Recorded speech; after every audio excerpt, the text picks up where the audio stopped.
She lay face down in the mud, 2,000 miles from home, watching 6 love letters dissolve in the rain.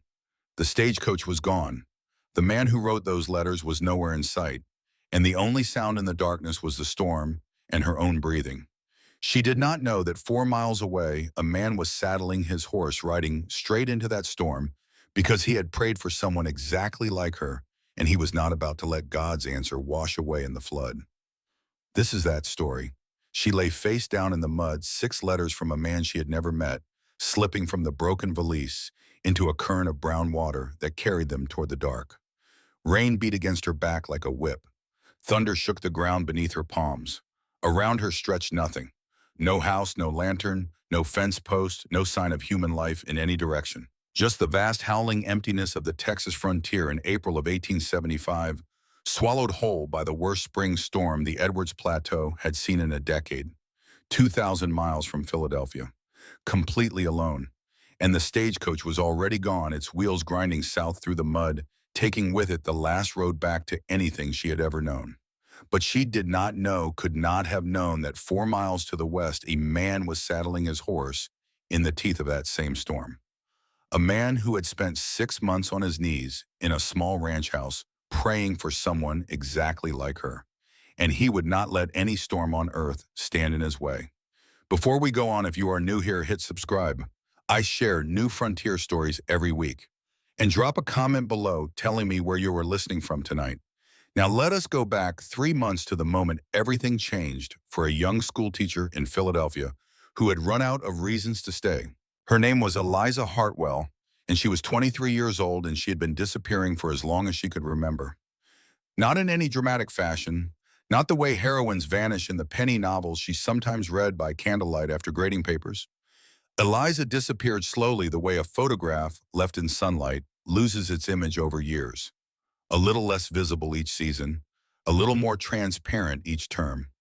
Teaching the same lessons in the same small classroom to new faces that would grow familiar and then leave replaced by smaller, newer faces who would do the same. Year after year. The walls never changed. The windows faced the same gray courtyard.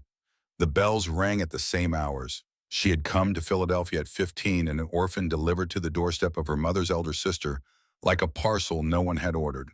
Her father, a clockmaker in Pittsburgh, had died in the cholera outbreak of 1867. Her mother followed him 6 days later, as though she could not bear to let him make that journey alone. Eliza remembered her father's hands always steady, always precise.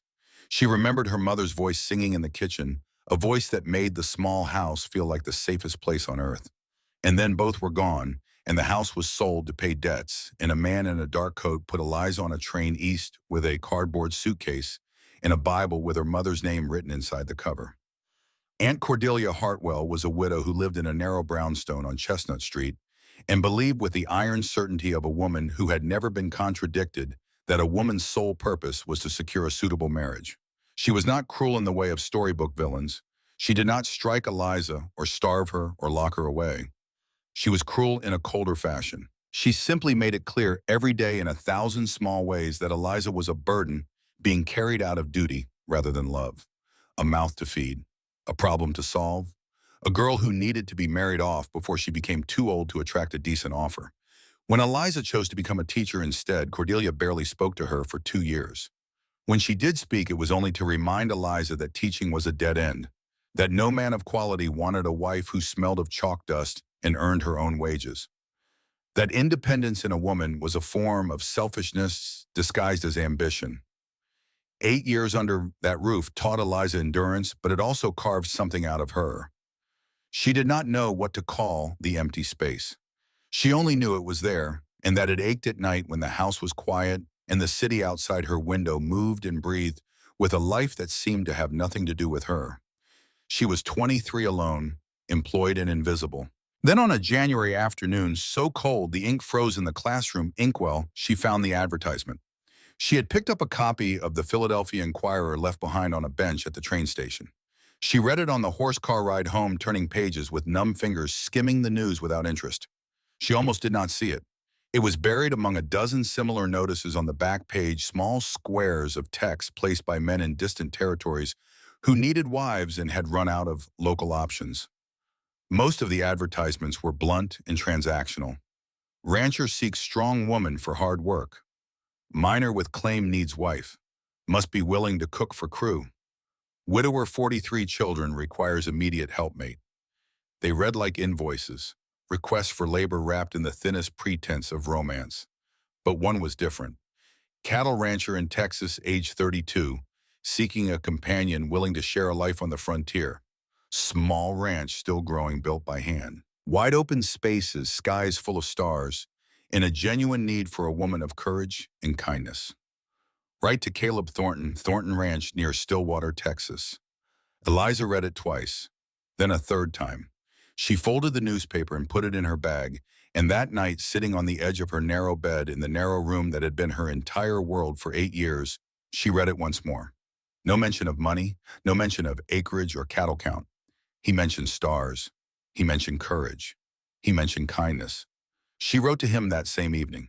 She did not ask about his ranch or his income or how many head he ran. She asked him what books he read. She asked him whether the stars in Texas were truly as bright as people claimed. His reply arrived 3 weeks later. The handwriting was blunt and a little clumsy, the letters pressed hard into the paper, as though each word had cost him effort. He wrote that he read whatever he could get his hands on.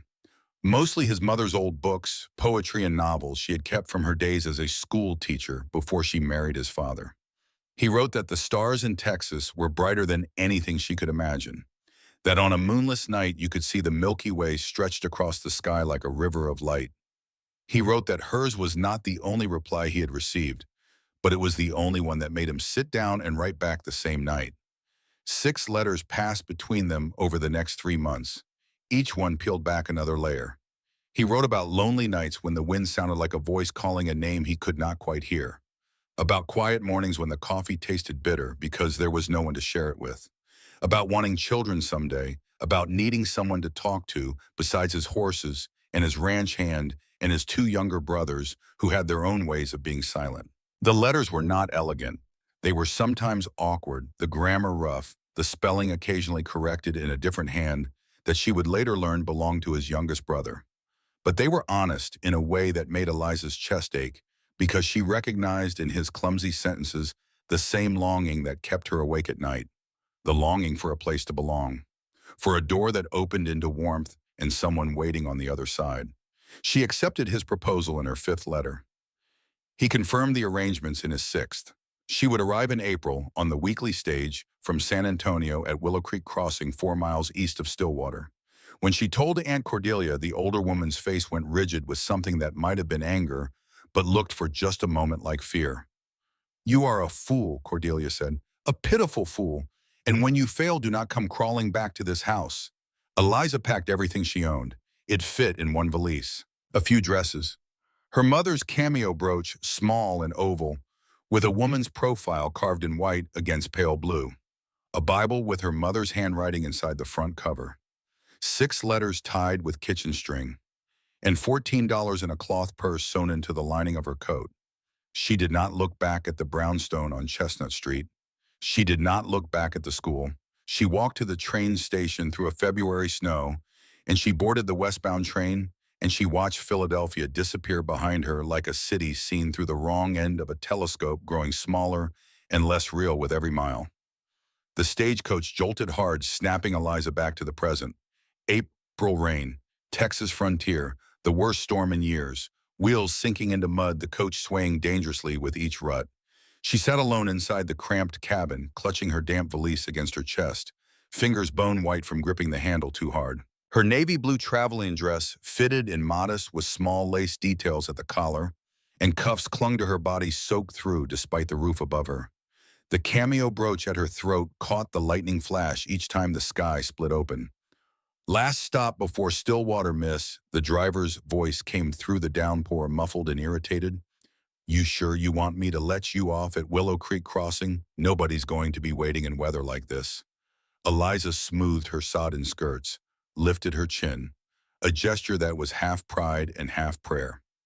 Mr. Thornton's letter was quite clear. He will be waiting at Willow Creek regardless of conditions. At least that was what she prayed was true. The coach lurched to a stop. The driver helped her down onto ground that was more water than earth, her boots immediately sinking past the ankle. Rain hammered her bonnet, ran in cold streams down her neck, plastered her hair against her cheeks. Suit yourself. He climbed back up to his seat, not unkindly but not slowly either. Good luck to you, miss. And then the stagecoach was gone, swallowed by the gray curtain of rain, and its iron wheel rattle faded into the storm. And Eliza Hartwell stood alone at a wooden signpost. She could barely read through the downpour. Willow Creek. 4 miles to Stillwater. No shelter, no buildings, no light anywhere in any direction. She opened her umbrella. The wind caught it instantly, wrenching her shoulder, nearly tearing it from her hands. She gripped tighter, tucked the valise under her arm, and began walking in what she hoped was the right direction. 1 foot after the other, just 1 foot after the other. 4 miles west, the Thornton Ranch house shook in the wind. It was small but solid, built from oak logs laid horizontal and chinked with a mixture of mud and straw that kept the heat in and the drafts out. Smoke rose stubbornly from the stone chimney. Despite the gale, and lamplight glowed warm through 2 small windows, the only sign of human life for miles in any direction. Inside, 3 brothers occupied the main room, each in his own fashion.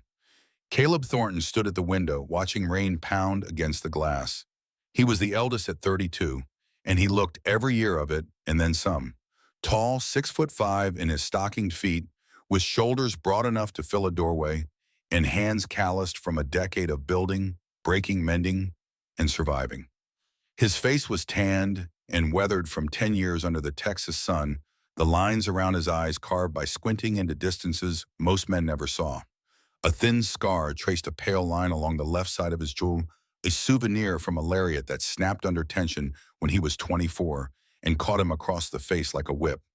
His hair was chestnut brown, kept short and practical. His eyes were the color of good whiskey, dark amber, with flecks of gold, and they held a steadiness that people either trusted immediately or found unnerving. He did not speak often. When he did, his voice was low and unhurried, and he meant every word. Caleb was the one who had placed the advertisement, not because he needed a cook or a housekeeper. He had Buck for the heavy work and his brothers for the rest. He placed it because 10 years of solitude had begun to hollow him out from the inside, the way water erodes stone invisibly, relentlessly, until one day you realize the rock is a shell and there is nothing left in the center. He had raised his brothers after their parents died. He had built this house with his own hands, every log, every stone in the fireplace carried from the creek bed, every joint in the furniture fitted with the mortise and tenon technique his father had taught him. He had 32 head of cattle, 60 acres of land, a solid barn, a working well, and absolutely no one to share any of it with. The letters to Eliza had taken him 3 nights each. He would sit at the small desk by the bookshelf, dip his pen, write a sentence, cross it out, write it again. Sawyer had helped with the spelling, correcting the worst errors without comment, but the words were Caleb's. Every clumsy, earnest, aching word. He could build a chair that would last 100 years, but he could not make a sentence do what he needed it to do, and the frustration of that had nearly made him quit more than once. But he kept writing, because somewhere in Philadelphia, a woman had asked him about stars. At the table behind Caleb, his brother Emmett Thornton sat with his legs stretched out and a Colt revolver disassembled on a cloth in front of him, each piece laid out with the casual precision of a man who could clean a gun the way other men breathed. Emmett was 28, 4 years younger than Caleb, and built along similar lines, tall and broad, and powerful, though where Caleb carried his strength with quiet restraint, Emmett wore his like a dare. His hair was dark blonde, longer than Caleb's, perpetually unkempt, and sun-bleached at the tips. His eyes were a lighter amber than his brother's, quick and sharp, with a restless spark that made women in Stillwater nervous, and their husbands more so. A thin scar cut through his left eyebrow, the remnant of a barroom fight 3 years back that he had started one and never once regretted. His knuckles were perpetually bruised. He was the best shot in the county, possibly in the territory, and he possessed the unfortunate combination of a short temper, iron loyalty, and an absolute inability to walk away from a fight. Emmett did not approve of the mail-order bride. He had made this clear from the moment Caleb posted the advertisement, and he made it clear again, now snapping the revolver's cylinder back into place with a click that sounded like a period at the end of a sentence. She is not coming. Nobody would travel in this mess. He held the gun up to the lamplight, checked the alignment, set it down. You wasted your time and your stamp money, Caleb. And even if she does show, a Philadelphia schoolteacher is going to take one look at three dirty men in a four-room house and bolt for the next stage east. In the corner by the stove, the youngest Thornton brother sat with a scrap of paper and a pencil stub, sketching something with quiet concentration. Sawyer Thornton was 24, the baby of the family, though at 6'3" with shoulders that would not look out of place on a man 10 years older. The word baby had stopped applying some time ago. His hair was auburn, darker than his brother's, with a natural wave and copper highlights that caught the firelight. His eyes were green hazel, soft and observant, the kind of eyes that noticed things other people missed, the way a horse favored its left foreleg before anyone else saw the stone in the hoof, the way a thunderhead formed 3 hours before the rain arrived, the way his eldest brother's hands had trembled slightly when the last letter from Philadelphia arrived. Sawyer was the quiet one. He broke horses not by force but by patience, sitting with a wild Mustang for days, sometimes weeks, until the animal understood that this particular human was not a threat. He read more than both his brothers combined, working through the shelf of books their mother had kept from her teaching days: Wordsworth, Tennyson, Dickens, Shakespeare. He had taught himself mostly with occasional help from Buck Crawford, who had been educated back east before the war and carried a vocabulary that had surprised people who judged him by his sun-cracked face and dusty boots. Sawyer looked up from his sketch. She will come. Her letters were clear. She is not the kind of person who breaks her word. His voice was gentle but certain, and something in the certainty made both Caleb and Emmett glance at him. There was a quality in Sawyer that people sometimes mistook for softness. It was not softness, it was depth. And right now, that depth was turned entirely toward the storm outside and the woman somewhere in it. Caleb turned from the window. His hand was already reaching for the slicker hanging on the peg by the door. I am going to meet the stage. Buck Crawford rose from his chair by the fire. Buck was 55, built like a fence post that had been standing in weather for decades and refused to fall over. He had worked for Thomas Thornton, the brother's father, and stayed on after Thomas died, not out of obligation, but because someone had to keep these three stubborn boys from killing themselves through sheer hard-headedness. His face was lined and leathery, his hair iron gray, under a hat he removed only for church and funerals, and his opinions were delivered with the subtlety of a mule kick. 6 miles in this storm, the crossing is flooded by now. You will drown yourself and the horse both. Then I had better ride fast. Emmett set the revolver down harder than necessary. You are going to die for a woman you have never met. Caleb did not argue. He simply looked at Buck and said, "Saddle thunder." Sawyer stood.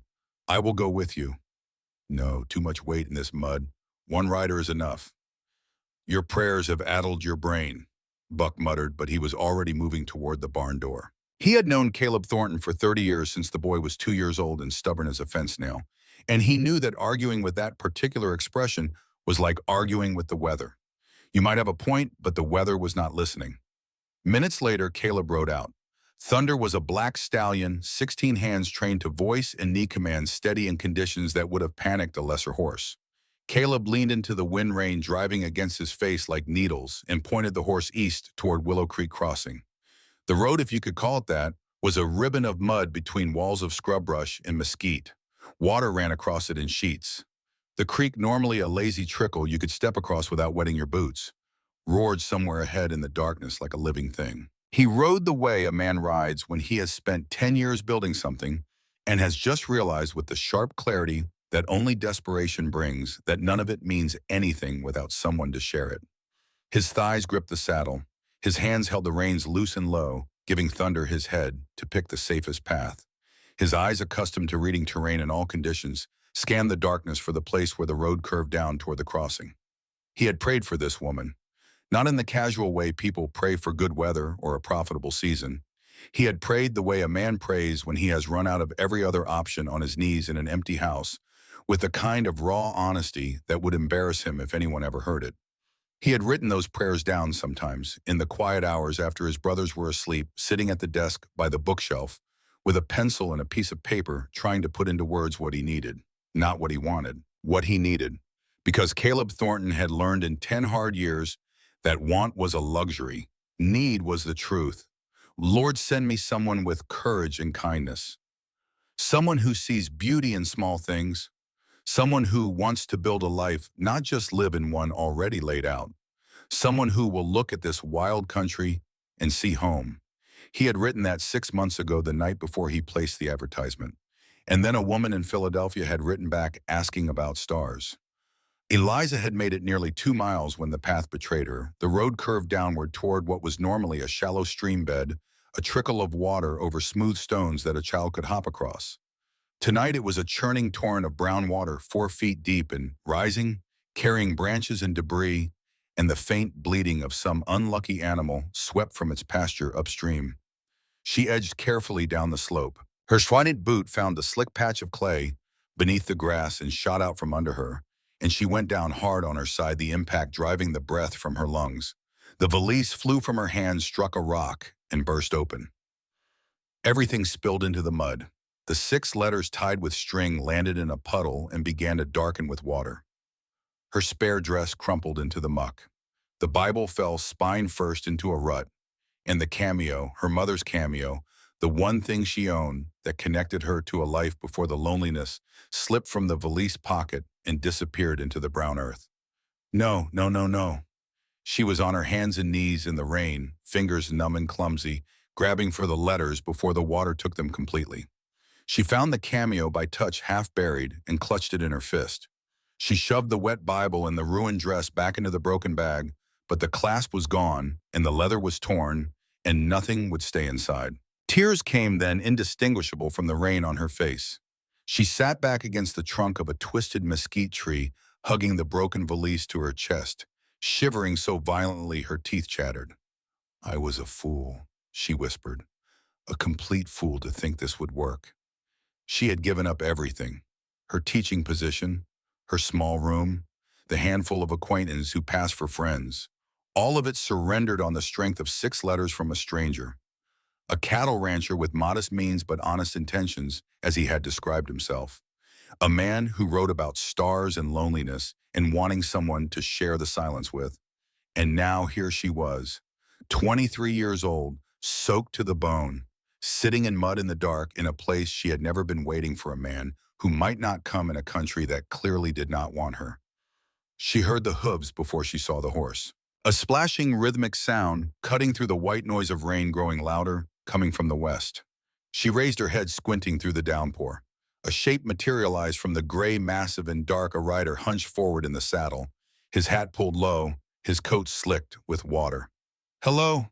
Her voice came out thin, barely audible above the storm. She tried again, louder. "Hello, over here." The rider turned, the horse wheeled hooves throwing up fans of muddy water, and came toward her. The man pulled the animal to a halt 10 feet away and sat there for a moment, looking down at her through the rain. He was big. That was the first thing she registered. Not just tall, but broad, filling the saddle the way a boulder fills a riverbed, solid and immovable. His coat was dark with water. His hat dripped. She could not see his face clearly, only the hard line of his jaw and the glint of eyes catching what little light the storm allowed. "Miss Hartwell." His voice was deep, quiet despite the wind, careful as though he was holding something fragile inside the word and did not want to drop it. Eliza stood, or tried to. Her legs were stiff with cold, and she stumbled, and he was off the horse before she could fall, his boots landing heavy in the mud, one hand catching her arm with a grip that was firm without being rough. Up close, he was not what the letters had led her to imagine. The words in those letters had been earnest and sometimes clumsy, but always warmed the voice of a man whose heart was larger than his vocabulary. The man standing before her looked as though he had been carved from the same stone as the hills behind him. Sun-darkened skin, deep lines around his eyes, a thin scar tracing his jaw from ear to chin. Hands that could have wrapped around fence posts and pulled them from the ground. Everything about him spoke of labor and weather and years spent outdoors doing work that would have broken a lesser body. But the eyes. When she looked into those whiskey-colored eyes, Eliza saw something she recognized. Something that had stared back at her from mirrors in Philadelphia for 8 years. Loneliness. The particular bone-deep loneliness of a person who has built walls so carefully and so high that they have forgotten there is a world on the other side. "You came," he said, simply, as if her presence in this storm, muddy and shivering and half-drowned, was the most natural thing in the world. as if he had never doubted it. I said I would. He looked at her scattered belongings, the broken valise, the muddy letters. He did not comment, he did not offer sympathy or make light of it or say anything at all. He simply crouched down in the mud and began gathering her things, his large, rough hands handling the wet letters with a care that seemed almost impossible for fingers that thick. He placed them gently inside the Bible to protect them from further water. "Your letters," he said, noticing the way she had kept them tied together despite everything. A flush spread across his cheekbones that had nothing to do with the cold. "They are important to me," Eliza said. He nodded once. Then he repacked the valise with quick efficiency, tucking the cameo safely into the Bible beside the letters, and turned to the horse. "You ride. I will walk alongside. Surely there is room for both. Not in this mud. Too much weight would be hard on the horse." His tone did not invite discussion. He helped her mount.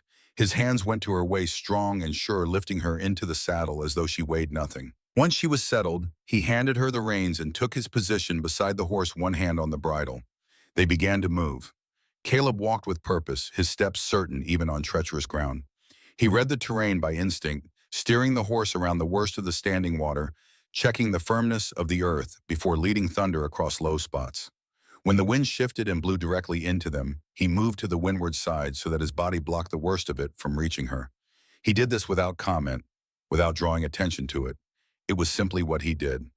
"I am sorry about this weather," he said after they had covered some distance. "Not the welcome I had planned. And I am sorry to look like a drowned cat for our first meeting." Eliza managed attempting a smile she was not sure he could see in the dark. "You look exactly as I hoped," Caleb said quietly. So quietly she almost did not hear it above the rain. The simplicity of the statement, delivered without flattery, without charm, without any apparent awareness that it was possibly the most affecting thing anyone had ever said to her, warmed something inside Eliza that the cold rain had very nearly extinguished. They walked on. The storm raged. And somewhere in the 3 miles between Willow Creek Crossing and the Thornton Ranch, two strangers began the slow, careful work of becoming something more. A man keeps his word. He had said he would be waiting, and he was. The ranch house appeared through the rain like a promise. Small but solid warm light in 2 windows, smoke rising from the chimney. A neat yard visible, even in the downpour. A solid barn behind. Everything built with the kind of care that spoke of a man who understood that the things you make with your hands are the truest expression of who you are. "It is not much," Caleb said, and she heard the note of apology in his voice, the slight tightening that betrayed how much her reaction mattered to him. "It looks wonderful," Eliza said, and she meant it truly, completely, in a way that surprised her, because it did look wonderful, not grand, not impressive, wonderful, the way a harbor looks wonderful when you have been at sea too long. Emmett appeared first from the barn, striding through the rain with the long-legged ease of a man who considered bad weather a personal insult rather than a hardship. He stopped when he saw Eliza in the saddle. His amber eyes went wide for just a fraction of a second, a reaction so brief that only someone watching closely would have caught it, and then the habitual smirk slid into place. "Well, so you are real." He looked her up and down, not unkindly, but without any particular attempt at subtlety. "Welcome to Texas, school teacher." Inside, Sawyer rose from his chair as the door opened. His green hazel eyes found Eliza's blue ones across the room, and something passed between them that neither could have named. Recognition, perhaps, or the peculiar sensation of meeting someone whose voice you have already heard in letters written by another hand, but whose spirit was present in every line. "Miss Hartwell." He nodded, his voice soft. "Glad you made it safe." Buck Crawford appeared behind them, hands on his hips, gray eyebrows raised to his hat line. "Lord have mercy, you must be half-frozen girl. Get inside, get by that fire. Emmett, quit standing there like a scarecrow and take the horse." Caleb made the introductions as he helped Eliza through the door. "Miss Eliza Hartwell, this is Emmett, my brother, Sawyer the youngest, and Buck Crawford, our foreman, and the only man on this ranch with any sense. I have questioned your existence until about 10 seconds ago," Buck said, shaking his head. "Pretty schoolteacher from Philadelphia agrees to marry a hard-bitten rancher she has never met. Sounded like something out of a different novel. I assure you, Mr. Crawford, I am quite real." Eliza attempted to wring water from her skirts and managed only to redistribute the mud. "Though perhaps not at my best at the moment. Let us get you inside, Caleb said, guiding her toward the warmth with a hand that hovered near the small of her back without quite touching it. The almost touch, the careful distance of a man who understood that trust must be earned, not assumed. The interior of the ranch house was simple and clean and built with a craftsman's pride that Eliza recognized instantly. The stone fireplace dominated the main room, each stone fitted precisely the mortar work, even and solid. A fire blazed in the hearth, throwing heat that reached every corner. The table was handmade, 4 chairs around it. The joints, mortise and tenon, the legs turned on a lathe with a smoothness that spoke of real skill. No nails where the load-bearing joints met. Her father had been a craftsman too in his way, and she knew good work when she saw it. A bookshelf stood beside the fireplace, and here Eliza paused in genuine surprise. More volumes than she would have expected in a frontier ranch house. Wordsworth, Tennyson, a complete Dickens, Shakespeare's collected works, the spine cracked from use. A practical guide to animal husbandry. A book on veterinary medicine. The family Bible large and leather-bound on the top shelf. Dried herbs hung from the kitchen ceiling. Sage, oregano, thyme. A handmade quilt clearly old but carefully maintained, draped over a rocking chair by the fire. The floor was swept clean. The whole place smelled of mesquite smoke in leather and coffee that had been on the stove since morning. "The bedroom through there is yours," Caleb said, indicating a door on the far wall.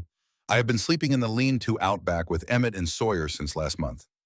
All 3 of you sleep out there. Wanted you to have your privacy." He looked embarrassed in the way that large, competent men sometimes look embarrassed when they have done something thoughtful and are not sure how it will be received.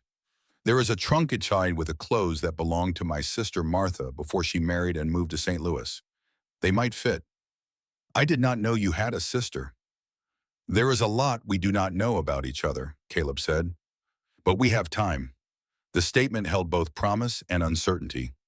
Eliza nodded suddenly, very aware that she was standing in the home of a man she had agreed to marry based on 6 letters and a desperate hope for something better than what she had left behind. "I should change," she said, clutching the valise like a shield. "Of course. Take your time. I will see to the horse and bring in more firewood." He paused at the door, and Eliza, her name in his mouth, still new, still strange, but not unwelcome. "I am glad you are here, safe." He stepped out into the rain and the door closed softly behind him, and Eliza stood alone in the center of the small house that might become her home, listening to the fire pop and the storm rage and the sound of her own heartbeat in the warm, quiet room. That night they sat by the fire and talked. Emmett had retreated to the lean-to. Sawyer sat in the far corner, reading by lamplight, present, but removed, offering the 2 of them a measure of privacy without leaving entirely. It was a kindness Eliza noticed and appreciated. Caleb sat across from her, a mug of coffee in his hands, his dark hair still damp from the rain, his jaw tight with the effort of a man trying to have a conversation that mattered, with a woman he very much wanted to impress and absolutely no confidence in his ability to do so. Eliza made it easier for him. She asked questions. She had been a teacher for 8 years and understood that most people wanted to talk if you simply created the space. He told her about his parents. Thomas Thornton, a carpenter turned rancher who had built the original cabin and taught his sons that a man should be able to make what he needs with his own hands. Margaret Thornton, a school teacher before marriage who had filled the house with books and music and the unshakable belief that education mattered even on the frontier. They had died within a week of each other. Fever. Caleb was 22, Emmett 18, Sawyer 14. "I became their brother and their father on the same day," Caleb said, staring into the fire. There was no time to grieve. There was only work. The cattle needed feeding. The fences needed mending. Sawyer needed someone to make sure he ate breakfast and did his reading. "That explains a great deal," Eliza said softly. "Explains what?" "Why you carry so much weight. Why you waited this long to look for a wife." He glanced at her, surprised that she had seen through him so quickly. "I waited because I wanted to build something worth sharing first." She told him about herself, the orphaning at 15, Aunt Cordelia's cold house, the classroom that never changed, the letters that had spoken to something she could not name. "Your letters talked about building," she said, "creating a life instead of just existing in one already laid out." That touched something in me I did not know was there.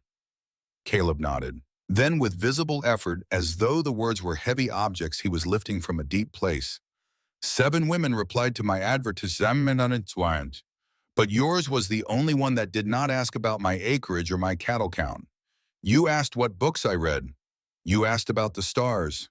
He paused. That is when I knew. The fire crackled. The rain hammered the roof. The silence between them was not empty. It was full brimming with all the things they had not yet said and all the time they would need to say them. The preacher comes through Stillwater every third Sunday, Caleb told her. That gives us nearly 2 weeks. If you change your mind, I will pay your fare back to Philadelphia. No obligations. He was giving her a way out. A door she could walk through if the reality of this place, these men, this life proved too different from the dream the letters had painted. I came a very long way, she said carefully. I would not have done that if I were not serious. Relief moved across his face like sunlight through clouds. Good, he said. That is good. I do not make promises I cannot keep. He added, his voice dropping lower, rougher, as though the words cost him something. But I promise you will be respected here, always. Later that night, alone in the unfamiliar bedroom, Eliza lay awake listening to the storm and the sounds of the house settling around her. Through the thin wall, she could hear movement from the lean to where the 3 brothers slept, a low murmur of voices. Emmett's sharp and dismissive, Sawyer's too quiet to make out. And then Caleb's barely a whisper, but carrying through the gaps in the timber. She came. She really came. His voice, deep, rough, hoarse, was something that made Eliza's breath catch. It was hope. Pure, trembling, unguarded hope. The hope of a man who had lived without it for so long that he had forgotten what it felt like, and the return of it was almost more than he could bear. Eliza closed her eyes. She pressed her mother's cameo against her chest and felt the oval shape warm beneath her fingers. She had made her decision. She would stay. But as sleep began to pull her down, one small detail surfaced in her mind and floated there like a leaf on still water. The letters. 6 letters over 3 months. The first one had been written in a blunt, square hand, each letter pressed hard into the page. The handwriting of a man who built furniture and mended fences and gripped things firmly because that was the only way he knew how to hold on. But from the second letter onward, there had been small corrections here and there. A word scratched out and rewritten in a slightly different hand. Neater, more flowing. Spelling fixes Caleb had mentioned. His youngest brother helped with the spelling, just corrections. Nothing more. She was too exhausted to think further. She let it go. And for the first time in 8 years, lying in a stranger's house, in a land she did not know, surrounded by men she had only just met, Eliza Hartwell felt something she had almost forgotten the shape of. Hope, fragile and new and entirely terrifying. But real. Outside, the storm began to ease. And somewhere beyond the clouds, though she could not yet see them, the stars of Texas waited bright beyond anything she could imagine, stretched across the sky like a river of light. She did not know what the morning would bring. She did not know about the woman in Stillwater who still wore Caleb's mother's ring on her finger. She did not know about the man on the hill to the north who had spent 10 years watching Thornton land with hungry eyes. Those things were coming. And when they came, everything she thought she knew about this place, these brothers, and the quiet man who had ridden through a storm to find her would be tested to its very foundation. But tonight, the fire was warm and the house was solid, and somewhere on the other side of the wall, a man who had prayed for someone just like her was finally, for the first time in a very long time, not alone. And neither was she. Morning arrived like a revelation. The storm had spent itself in the night, pouring out every last drop of fury until there was nothing left, and what replaced it was a silence so clean and bright that Eliza stood on the porch of the Thornton Ranch house and forgot for a full 30 seconds to breathe. The hills rolled away in every direction, washed vivid green by the rain, dotted with splashes of yellow and purple wildflower that had not been visible the night before. The sky above was a blue so deep and so clear it seemed painted, not real. Birdsong came from the mesquite scrub along the creek. Somewhere in the near pasture, cattle lowed. The air smelled of wet earth and sage and the sharp, clean scent of a world made new. She had never seen anything like it. 8 years of the same gray courtyard outside the same classroom window. 8 years of brick and cobblestone and chimney smoke. And now this. Space without end. Color without restraint. A horizon so far away, it made the concept of walls seem like something humanity had invented out of cowardice. In the corral below, Caleb and Buck were working cattle through a gate, their voices carrying crisp in the morning air. Caleb moved among the animals with an easy authority that came from years of repetition, his hands steady on the rope, his body shifting naturally with the movement of the herd. He knew these animals. He knew this land. Everything about the way he moved said, "I built this. I belong here." Emmett rode in from the east pasture on a buckskin mare, sitting the saddle with the careless grace of a man who had been born on horseback and never quite dismounted. Even from a distance, Eliza could see the coiled energy in him, the restlessness that made him look like a loaded spring, even when he was doing nothing more dangerous than checking fence line. And Sawyer. She found him in the horse barn, standing beside a black mare with his hand on her neck, speaking to her in a voice so low and gentle that Eliza could not make out the words. The mare's ears were forward, her eyes soft. Whatever Sawyer was saying, the horse believed every word of it. 3 brothers, 3 entirely different men. And she was about to try to make a home among them. Eliza went back inside and cooked breakfast. She found eggs in a basket by the stove, bacon in the small pantry, cornmeal for bread. The cast iron skillet was seasoned black from years of use, and it heated evenly over the fire, the kind of good cookware that outlasts the people who use it. She worked quickly, setting the table with the tin plates she found on the shelf, pouring coffee from the pot that Caleb had started before dawn. When Caleb came in, wiping at his boots carefully at the door, scraping the mud off against the iron boot scrape he had forged himself, he stopped in the doorway and stared at the table. "You did not have to do that." "I wanted to. It seemed the least I could do after you rode through a storm to rescue me." A small smile, the first she had seen from him, touched the corner of his mouth. "Hardly a rescue. You were managing just fine." "Was I?" I felt rather pitiful, to be honest." "Not pitiful," Caleb said, pulling out a chair and sitting down. "Determined." Emmett came in next, reins still in his hair from the water trough where he had dunked his head. He looked at the table, looked at Eliza, and his eyebrows rose a fraction. "You can cook too." He sat down without waiting for an answer and pulled a plate toward him. "Maybe Caleb is not as crazy as I thought." The words were offhand, almost careless, but Eliza understood what they meant. Emmett judged people by what they did not, what they said. She had just passed a test she did not know she was taking. Sawyer entered last, quiet, taking his seat with a nod of thanks when she placed his plate in front of him. Their hands brushed as the plate passed between them, a contact so brief it could have been accidental, and both of them went still for just a heartbeat before the moment passed. "Thank you," Sawyer said softly, and meant more than the eggs. Buck ate in the lean-to, as was his habit. "I am not about to sit in on your courtship," he had told Caleb with a wink. 4 is a crowd and 5 is a circus. After breakfast, Caleb showed her the ranch. He walked her through it the way a man shows someone a house he has built with his own hands, pointing out each detail with a voice that was matter-of-fact on the surface and quietly proud underneath. He did not boast. He did not exaggerate. He simply showed her what was there and let the work speak for itself. The horse barn held 4 animals.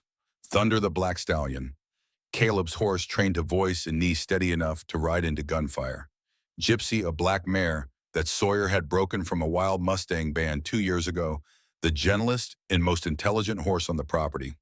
Dusty, the draft horse, strong enough to pull stumps and patient enough to stand in harness all day without complaint. And Daisy, a chestnut mare, calm and easy-gaited. "This one you can ride," Caleb said. "She does not spook at much."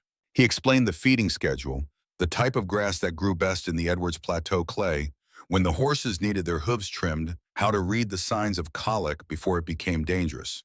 He spoke about horses the way Eliza spoke about books, with the deep familiarity of someone who understood his subject from the inside out. The cattle pen held 32 head, 20 mother cows, 8 calves born that spring, 4 bulls. Caleb planned to grow the herd to 50 within 2 years, but he needed to buy the adjacent property to the north for the extra grazing land. That land currently sat between Thornton property and the vast holdings of a man named Harlan Briggs, and the mention of that name made Caleb's jaw tighten in a way that told Eliza there was a story there. He did not elaborate. She did not push. The chicken coop was Sawyer's domain, 12 hens, and 1 rooster, each one known to Sawyer by personality, if not by name. The vegetable garden also. Sawyer's work was small but meticulously tended: tomatoes, beans, corn, squash, and a row of herbs that supplied the kitchen. The young apple orchard stood on the south-facing slope, 6 trees, none yet bearing fruit. 3 more years, Caleb said, looking at the saplings with the patient expression of a man accustomed to waiting for things to grow. Everything here takes time. The small woodworking shop behind the barn was where Caleb kept his father's tools. A hand saw block-plane chisels of various sizes, a vise bolted to a heavy bench. Each tool was clean and sharp and stored with the kind of reverence usually reserved for family heirlooms, which Eliza realized was exactly what they were. My father taught me that a man who cannot build what he needs with his own hands is only half a man, Caleb said, running his thumb along the smooth handle of a chisel. I have tried to live by that. Built with our own hands, Eliza thought. That is the only way he knows. You have built something truly impressive here, Caleb, she said and meant it. He ducked his head at the compliment, but she saw the pleasure in it, the slight softening around his eyes that happened when something mattered to him, and he did not want to show how much. The first week unfolded in a rhythm that surprised Eliza with its rightness. Caleb rose before dawn every day. By the time Eliza emerged from the bedroom, the fire was lit, the coffee was on, and he was already out with the cattle or mending whatever the previous day's work had left undone. She took over the kitchen without being asked and without asking permission, and by the third morning, it was simply understood that breakfast would be waiting when the men came in. She mastered the wood stove on the second day, took charge of the chickens by the end of the first week, learning from Sawyer the particular temperament of each hen, which ones laid reliably and which ones would peck your hand if you reached under them too quickly. She attempted to milk the cow on the 4th day, an enterprise that ended with milk sprayed across her face and Caleb's shirt in equal measure. They both froze for a moment, dripping, and then Eliza laughed, a real laugh, the first one she had managed since arriving, and the sound of it broke something open in Caleb's face that she had not realized was locked. He laughed too, a low, rusty sound as though the machinery was out of practice, but genuine. And for a few seconds, standing in a barn that smelled of hay and cow wearing milk on her cheeks, Eliza felt something shift between them. Not dramatic, not cinematic, just a small, important click, like a key turning in a lock that had been waiting a long time to be opened. The shared work built Boss trust faster than any conversation could have. When the storm damaged 3 sections of fence in the south pasture, Eliza insisted on helping. Emmett had been skeptical. School teacher knows how to hold a hammer. But Eliza held the wire taut while Caleb drove the posts, a job that required 2 people and steady hands, and she did not flinch when the wire sang with tension or when the hammer strike sent vibrations up her arms. Emmett watched from across the pasture, and when she was done, he gave her a single nod. For Emmett Thornton, that nod was the equivalent of a standing ovation. In the evenings, they fell into patterns. Caleb at the table with his account book recording expenses and income in his square, careful hand. Eliza in the rocking chair with a book from the shelf. Sawyer sketching in the corner, his pencil moving with quiet confidence across the paper. Emmett was usually absent, riding into Stillwater, to the saloon, a habit Caleb tolerated with the weary patience of a man who had fought that particular battle many times and lost. The silence between Caleb and Eliza evolved. The first night it had been awkward, 2 strangers hyper-aware of each other's presence. By the 3rd evening, it was companionable. By the 5th, it had become something Eliza looked forward to, a quiet warmth, like sitting beside a fire that required no tending. Small acts accumulated like snowfall. One morning, Eliza opened her valise and discovered that the broken clasp had been replaced and a new strap fitted. She had not asked. Caleb had not mentioned it. He had simply noticed and fixed it the way he fixed fences and hinges and anything else in his world that was broken, because that was what he did. She found a small bookshelf in her bedroom one evening that had not been there that morning. 3 shelves neatly joined, sanded smooth, fitted against the wall beside the bed. Caleb was already outside when she came back to the main room, but the sawdust on the floor by his workbench told her everything. In return, she mended his torn shirt. Not a quick repair, but a careful one, small, even stitches that were nearly invisible against the fabric. When he put it on the next morning and discovered the work, he looked at her across the breakfast table and did not say anything, but the expression in those whiskey-colored eyes said more than words. Sawyer left wildflowers on the kitchen table each morning. He never acknowledged doing it. The flowers simply appeared a different arrangement each day, yellow daisies one morning, purple sage the next. And Eliza came to understand that this was how the youngest Thornton brother communicated what he could not say out loud. Not romantic feeling, something gentler. Welcome. Acceptance. You belong here. And Emmett, in his own rough fashion, offered something she had not expected. He taught her to shoot. Woman in Texas needs to know how to defend herself, he said, handing her a revolver on the sixth day with the casual authority of a man handing someone a fork at dinner. The gun was heavy in her hands. Her first shots went wide. Emmett watched without patience, but also without mockery, correcting her grip, her stance, her breathing. On the third try, she hit the tin can on the fence post. On the sixth, she hit it again. On the 10th, she hit it again. On the 10th, she hit it 3 times running. Emmett nodded, just once. Not bad school teacher. From Emmett Thornton, there was no higher praise. 10 days after Eliza's arrival, Caleb suggested they ride into Stillwater. They went together, Eliza on Daisy, Caleb on Thunder Sawyer, riding alongside on Gypsy because he needed supplies from the general store. The road was still muddy in places, but passable, and Eliza found herself enjoying the ride, the open space around her, the warm April sun on her face, the way the land rolled away in long green waves toward a horizon that seemed impossibly far. Stillwater was smaller than she had imagined.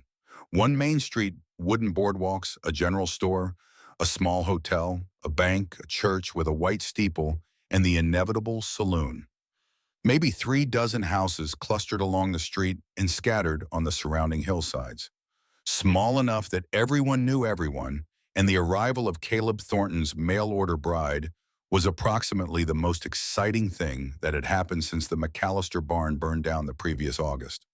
Mrs. Adeline Pratt, wife of the general store owner, erupted from the front door like a cannonball in an apron the moment she saw them tie up outside. Caleb Thornton, is this her? Is this your bride? She took Eliza's hands in both of hers and examined her with the frank, unabashed curiosity of a woman who considered other people's business a civic responsibility. Welcome to Stillwater, my dear. We have all been wondering when you would arrive. Inside the store, Eliza was introduced to Mr. Pratt, a quiet man with shrewd eyes and a talent for strategic silence. And within minutes, half a dozen women had materialized from nowhere, ostensibly shopping, but clearly drawn by the spectacle. Caleb stayed close, steering the conversation away from subjects that might embarrass Eliza, but otherwise letting her navigate the social waters on her own. She handled it well. 8 years of teaching had given her a fluency with people that she did not always recognize in herself, an ability to listen, genuinely ask the right questions, and make strangers feel interesting. The women of Stillwater told her things. Mrs. Pratt, with the relish of someone delivering intelligence she had been saving for exactly this moment, told her about Vivian Ashford. Caleb courted her for a year. Vivian Ashford, my husband's niece on his brother's side. Beautiful girl, dark hair, gray eyes, all polish and ambition. She strung him along and then turned him down flat when he proposed. Said she could not bear the thought of living that far from town. Mrs. Pratt sniffed. 4 miles. As if 4 miles is the end of the earth. She married a banker from San Antonio the very next spring and left the county. Mrs. Jacobson, the mayor's wife, an older woman with kind eyes and a memory that missed nothing, added quietly, Caleb took it hard, threw himself into that ranch. Barely came to town for months at a stretch. It was like watching a man try to build himself a wall to live behind. And then Mrs. Twum Baker, the banker's wife, a thin woman with sharp cheekbones and sharper curiosity, lowered her voice and said something that did not quite fit with the rest. There is also the matter of how his father died. Not everyone in Stillwater believes it was natural. Before she could elaborate, Mrs. Pratt cut in with the speed of a woman who knew exactly which doors should remain closed. Never mind all that. The important thing is Caleb has a lovely bride now, and we need to discuss the wedding. But Eliza had heard, and the seed was planted. The discovery of the prayers happened on the evening of the 7th day. Caleb was out checking the herd.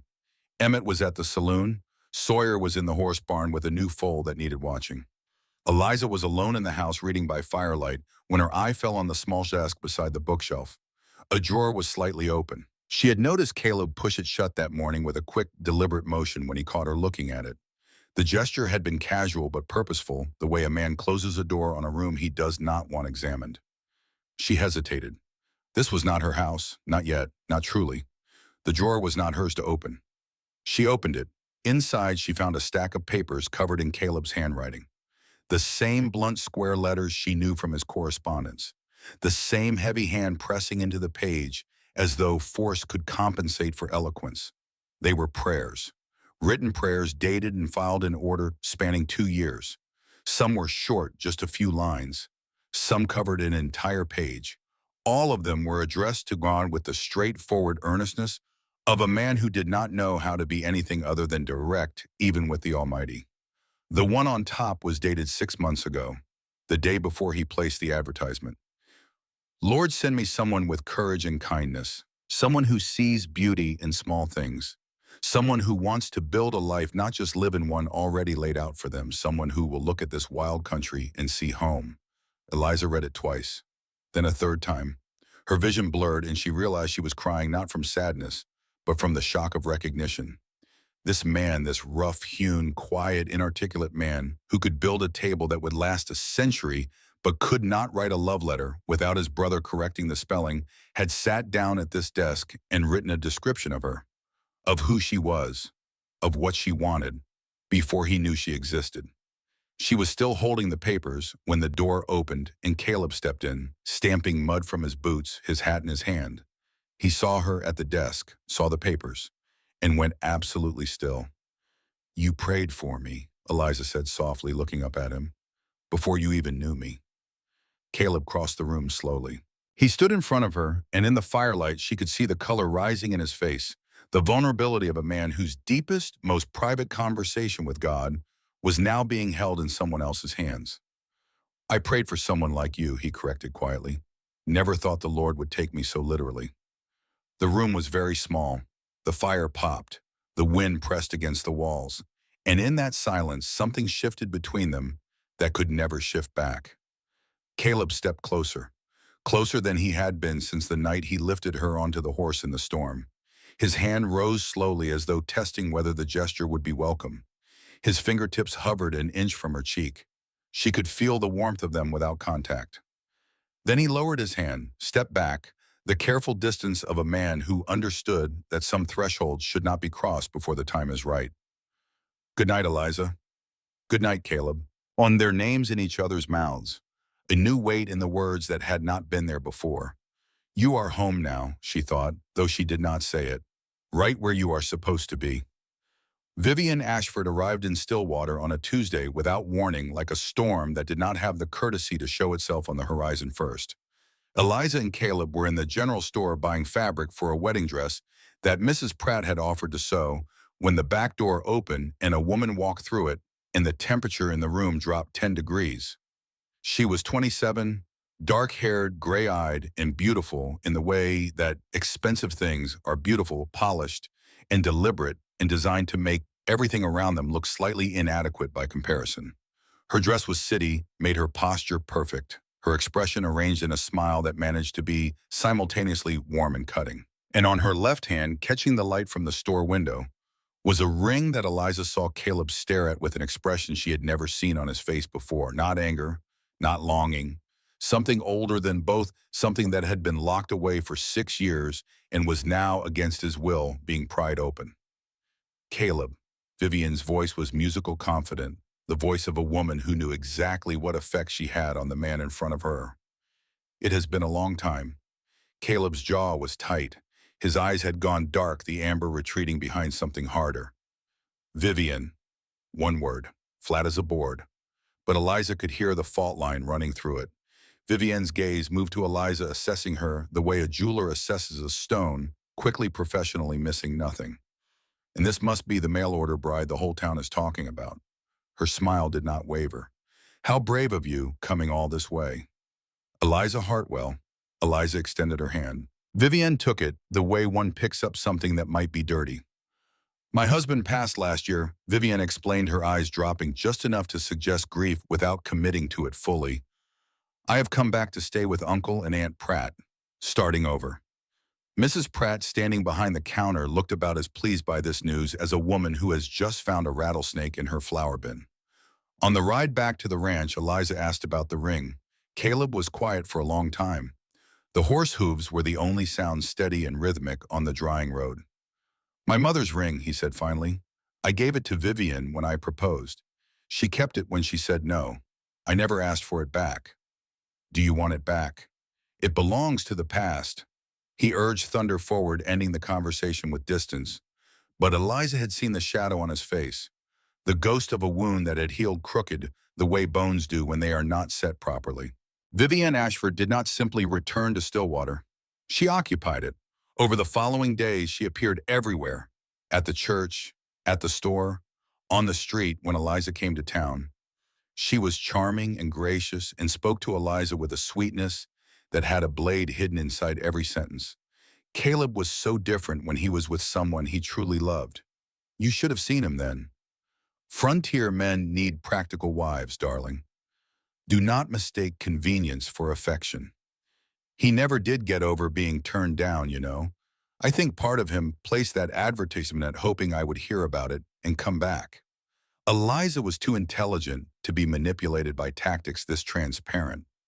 She recognized what Vivian was doing, undermining confidence, planting doubt, trying to make Eliza question whether Caleb wanted her specifically or simply wanted anyone who said yes. But the seeds once planted are difficult to ignore entirely. And at night alone in her room, Eliza sometimes found herself wondering, did Caleb want her? Or did he want a wife, any wife, and she happened to be the one who showed up? Emmett provided an unexpected answer. He found Eliza in the garden one afternoon, pulled up a fence post to sit on, and spoke with the blunt directness that was his only setting. Do not listen to that snake. His amber eyes were steady. She broke my brother once. I will not let it happen again. Caleb does not do things halfway. He chose you. He prayed for you, for God's sake. A man does not pray for a convenience. The defense from the brother who had opposed her arrival most loudly meant more than any reassurance Caleb himself could have offered. Family protects family. That is the rule. 3 days before the scheduled wedding, Vivian rode to the ranch uninvited. Eliza was hanging laundry behind the house when she heard the voice on the front porch. Vivian's voice pitched just loud enough to carry. Caleb, the whole town knows she is just a replacement. She came because she had no other choice. I came because I wanted to. Silence. Then Caleb, his voice low and edged with something dangerous. You left me, Vivian, 6 years ago. You chose a banker in San Antonio over this ranch. I do not hold a grudge, but I do not go backward either. People make mistakes, Caleb. So do I. My mistake was thinking you wanted this life. A pause. Eliza wants it. She rode through a storm to get here. You rode away. Eliza stepped around the corner of the house. Vivian saw her, and something flickered across the beautiful face, annoyance at being caught perhaps, or frustration that the audience she intended was not the audience she got. Miss Ashford, Eliza said, her voice calm in a way that cost her more than she would ever admit. The ring on your hand. That was the ring of my future husband's mother. I believe he would like it returned. The silence that followed was the kind that fills courtrooms in the moment before a verdict. Vivian looked at Caleb. He did not contradict Eliza. He did not speak at all. He simply stood there, tall and still, and his silence was the loudest word he had ever said. Vivian pulled the ring from her finger. Her hand trembled, though whether from anger or something more complicated, Eliza could not tell. She set the ring on the porch railing with a click that sounded final. Then she mounted her horse and rode away without looking back. Caleb stared at the ring, then at Eliza. He picked it up, the gold worm from Vivian's hand, and held it out to her, placed it in her palm and gently closed her fingers around it. The first deliberate touch between them, his calloused fingers against her skin. The roughness of a man who had built, everything he owned, and the gentleness of a man who understood that some things must be handled with more care than wood or stone. This was my mother's ring, he said, the one I should never have given away, but now it is back where it belongs. If you still want me to have it, I still want you to. You are worthy of this, of all of it. The trouble from the north came the way trouble usually comes on the frontier. Quietly at first, then all at once. Emmett had been riding the north fence line at dusk when he found fresh tracks. Multiple horses shod moving in a purposeful line along the boundary between Thornton land and the vast holdings that stretched north toward Devil's Pass. Someone had cut the wire in 3 places and driven cattle through the gap. He reported this over dinner with the grim satisfaction of a man whose worst suspicions had been confirmed. At least 2 riders, professional. They knew where to cut and where to drive. Caleb's face darkened. Buck set down his fork and exhaled through his nose. "Briggs again," Buck said. Eliza looked from one man to the next. "Who is Briggs?" Caleb told her. "Harlan Briggs, 52, owner of the largest ranch in the county. 2,000 acres, 500 head of cattle, a house that looked more like a southern plantation than a frontier homestead." Briggs had been circling Thornton land for a decade, buying up everything around it, pressuring neighbors to sell, and when pressure did not work, making life difficult enough that selling became the easier option. The Thornton property sat on the best water source in the area, a spring-fed creek that never dried up, even in the worst drought, and Briggs wanted it the way a drought wants rain. "Since our father died, he has not stopped," Emmett said, his voice bitter. "Buys every property around us. Undercuts our cattle prices at market. Sends his men to cut our wire." "How did your father die?" Eliza asked. The silence that fell was heavy enough to press against the walls. "Caleb fever. Both our parents within a week." Emmett unable to contain what he had held for 10 years. "Fever diagnosed by Doc Turner, who Briggs paid." "Emmett?" Caleb's voice was a warning. "You know what I am saying, Caleb. You have known it for 10 years. The brothers stared at each other across the table. Something old and unresolved hung in the air between them, a question that had never been answered, because answering it would require action, and action without proof was just another word for destruction. Eliza stored this information and said nothing more. But something new had taken root in her understanding of this family.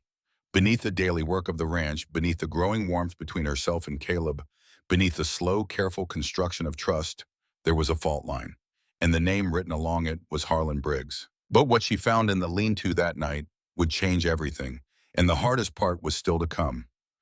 It came 2 nights later, 2 days before the wedding that Reverend Whitfield had agreed to perform. Gunfire. Eliza woke to the sound of it, sharp and flat in the darkness coming from the north pasture. Not one shot, but several spaced unevenly, the pattern of a fight rather than a hunt. She was out of bed and in the main room before the second volley. Caleb was already at the door, pulling on his boots with one hand and reaching for the rifle above the mantel with the other. His face in the lamplight was set and hard, the face of a man who had been expecting this and dreading it in equal measure. "Stay in the house. Caleb, stay in the house." He did not raise his voice. He did not need to. Sawyer came through the back door, already dressed, a rope coiled over one shoulder. Buck was behind him with the shotgun. They rode out into the dark, 3 men on horseback, moving fast toward the sound of gunfire. Eliza stood on the porch, the revolver Emmett had taught her to use heavy in her hand, and she did not go inside. She stood guard at the gate of the Thornton Ranch with a loaded weapon and a heart that hammered against her ribs like a fist. The gunfire told the story in pieces. Emmett had been riding night patrol on the north pasture when he spotted 4 men driving 15 head of Thornton cattle through a cut in the fence line, heading for Devil's Pass, which led straight to Briggs' land. Emmett, being Emmett, did not ride for help. He fired 2 warning shots and charged. They shot back. A bullet grazed his left shoulder, tearing through the coat and leaving a furrow in the muscle beneath. His horse took a round in the hind quarter and went down hard, throwing Emmett against a boulder. 2 ribs cracked on impact. By the time Caleb and Buck arrived, Emmett was behind the boulder, bleeding from the shoulder and unable to stand fully upright, firing back with his revolver with the dogged stubbornness of a man who would rather die than lose a fight. Caleb dropped one rustler with a rifle shot at 60 yards. Buck wounded a second. The remaining 2 fled with the cattle into the darkness of Devil's Pass. They carried Emmett home across Sawyer's saddle, and by the time they laid him on the kitchen table, his shirt was dark with blood, and his face was the color of old candle wax. Eliza did not hesitate. She sent Sawyer for hot water and clean cloth. She found the sewing kit in the cabinet by the stove, the same needles Caleb used for mending leather tack. She cleaned the shoulder wound with whiskey, ignoring Emmett's hiss of pain, and examined it under the lamplight with hands that were steadier than she had any right to expect. The bullet had grazed, not penetrated. The wound was ugly but not deep. The ribs were another matter. She could feel the swelling already, the way the skin over his left side was tight and hot to the touch. "Your hands are shaking, school teacher," Emmett said through clenched teeth. "My hands are perfectly steady. Be quiet and let me work." "Is that a teacher giving orders?" "That is your future sister-in-law giving orders." The room went silent. It was the first time she had claimed the title out loud. Caleb, standing beside the table, his face white but his eyes steady, looked at her with an expression that contained entire volumes of words he would never know how to say. She stitched the wound. 4 neat sutures, small and even the kind of careful work that came from 8 years of grading, penmanship, and mending her own clothes because she could not afford a seamstress. Emmett remained stoically silent throughout, his jaw tight, his fists clenched at his sides. When she tied off the last stitch and began wrapping the bandage, Emmett caught her hand. "Thank you," he said, and then with the difficulty of a man for whom apology was a foreign language, "And I am sorry for all of it. The times I was difficult, said you were a mistake, did not welcome you. You are not a mistake. You are the best thing that has happened to this house since our mother was alive." Caleb put his hand on his brother's good shoulder and squeezed. "No words. None needed. We will get through this. Winter always ends." The next morning, Caleb told her the truth. They sat on the porch in the gray light before sunrise, coffee in their hands, both of them running on almost no sleep. Emmett was resting inside, bandaged and drugged with laudanum that Buck had fetched from the Stillwater apothecary at first light. Sawyer was in the barn tending to the horse that had been shot, which would survive, but would never run flat out again. Eliza did not ask gently. She had earned the right to directness, and she used it. "Tell me the truth about your father, Caleb." He looked at the hills, at the light slowly filling the sky, at the land he had worked for 10 years, the land his father had broken and planted and built upon before him. Then he told her everything. 10 years ago, Thomas Thornton discovered that Briggs was poisoning the shared water source upstream, introducing something into the creek that sickened the Thornton cattle, slowly enough that it looked like natural disease. Thomas confronted Briggs, threatened to take evidence to the county judge. 1 week later, Thomas and Margaret Thornton both fell ill with what Doc Turner, a man who owed Briggs money and favors in roughly equal proportion, diagnosed as typhoid fever. They were dead within days of each other. "I have no proof," Caleb said. His voice was the voice of a man carrying a stone he could not put down and could not throw. "I have suspicion. I have the fact that Doc Turner left town 3 months after my parents died, and nobody has seen him since. I have the fact that Briggs offered to buy our land 6 weeks after the funeral at a price that was an insult. And I have 10 years of cut fences, stolen cattle, and midnight visits from men who work for a man who wants what we have." "I was 22 when they died," he said. His voice cracked. Emmett was barely a man. Sawyer was still a boy. There was no one to turn to, no one to tell, so I buried it. Buried it under fence posts and cattle counts and work until I almost forgot it was there. Almost. He turned to look at her, and for the first time she saw the full weight of what he carried. Not just the ranch, not just the brothers, but the knowledge, unprovable and inescapable, that the man who had murdered his parents was living 4 miles away in a fine house, untouched by justice, growing richer every year. "Then you came, and I thought maybe God heard me after all." Eliza set down her coffee. She reached across the space between them and placed her hand over his on the porch railing. She did not speak. She did not need to. She was simply there, solid and real and present, and for Caleb Thornton, who had spent a decade being strong for everyone else, the simple act of someone being there for him was almost more than he could bear.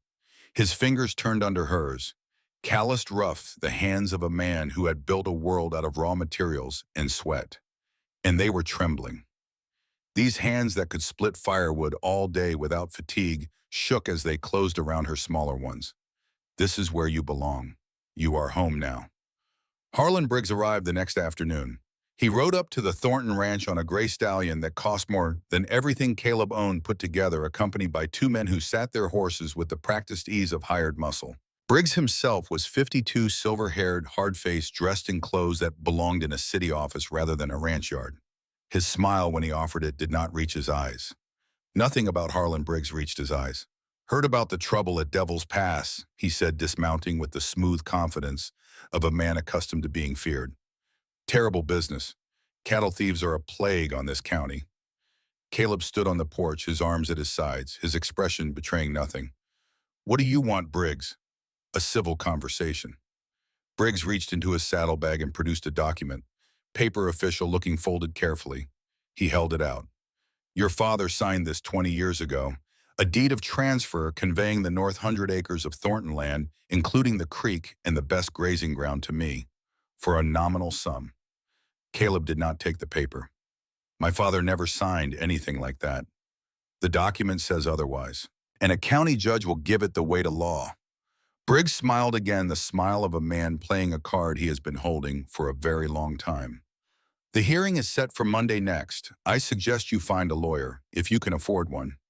He mounted his horse, but before he turned, his gaze found Eliza standing in the doorway. "The new bride, I presume. Miss, you should know that the land your intended is standing on may not be his much longer. I would think carefully before binding yourself to a sinking ship." Caleb moved, not fast, not aggressive, but with a deliberate purpose that put him directly between Briggs and Eliza. He was taller than Briggs by half a head and broader, and in that moment, with the sun behind him and his shadow falling across the older man like a blade, he looked exactly like what he was, a man defending his home. "You threaten my family, you threaten me." His voice was low, calm, and the calm was more frightening than any shout. "Get off my land, and do not come back." Briggs held his gaze for 3 seconds. Then he smiled one more time, touched his hat, and rode away. Emmett, listening from inside the house where he lay bandaged on the bench, spoke for all of them. "He killed our father, and now he wants to take the land too." The wedding would have to wait. The hearing was Monday, 5 days away. Liza looked at Caleb at the weight pressing down on him, and she made a decision that had nothing to do with dresses or ceremonies or romantic notions about love on the frontier. She walked to the desk, pulled out every piece of paper the Thornton family owned, deeds and wills and letters and records, and began to spread them on the table. "I need to see everything," she said. "Every document your father ever signed, every letter, every record." Caleb watched her. The woman who had arrived 2 weeks ago, soaked and shivering, who had learned to shoot and stitch wounds and hold fence wire, was now doing something none of the Thornton brothers had thought to do. She was fighting back with the one weapon Briggs had not prepared for. Intelligence. She is not staying because she has nowhere else to go, he thought, watching her sort papers with the focused precision of a woman accustomed to organizing chaos. She is staying because she chose this. She chose us. Stronger together than apart. That is why I am here. But the hardest choice was not the hearing. The hardest choice was riding toward them from the east, and at that very moment, in the form of a woman Eliza had not seen in 8 years, carrying a letter from a dead woman and an offer that would test everything Eliza believed about where she belonged. Buck rode in from Stillwater at dusk, his face pale beneath the trail dust. "Caleb, there is a woman at the hotel in town. Arrived on the afternoon stage from San Antonio. Says she is Eliza's aunt. Come all the way from Philadelphia." He paused, looking at Eliza with the expression of a man delivering news he wished he did not have. "She says she will not leave until she takes her niece home." Eliza stood up from the table. The blood left her face. "Aunt Cordelia," she whispered. "Here." The woman who had told her never to come back. The woman who had called her a fool. 2,000 miles from Chestnut Street, standing in a hotel in a Texas town she could not have found on a map 2 weeks ago. Why to bring Eliza home?